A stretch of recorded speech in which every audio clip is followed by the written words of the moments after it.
কালকে ছিল রবিবার, আর তখন বাজে বিকেল 3:30। এদিকে আমি, সোনামা আর ওর বাবা করে বেরিয়ে পড়েছি। কিছু বাজারে গিয়ে কেনাকাটার ছিল। এরপর আমরা বাইকে করে যাচ্ছি, আর সোনামা তখন ঘুমিয়ে পড়েছে। তো বাজারের সামনে এলাম, এখানে এসে আরেক কাণ্ড, বাইকটা দাঁড় করিয়েছে।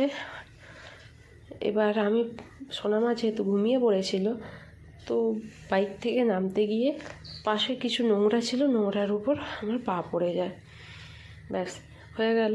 তো জুতোগুলো, যাই হোক, জুতোগুলো আমি নিচে রেখে দিয়ে এবার ওপরে গেলাম। এই সোয়েটারটা দেখছি, সোয়েটারটা খুব ভালো লেগেছে। যাই হোক, সোয়েটারটা নিলাম। আরও কিছু জিনিস নিয়েছি। এরপর কেনাকাটা হয়ে গেল। ওর বাবা গেল বিল পেমেন্ট করতে। বিল পেমেন্ট করে আমরা বাইরে এসে দাঁড়িয়ে আছি। ওর বাবা বাইকটা ঘুরিয়ে নিয়ে এলো। এবার আমরা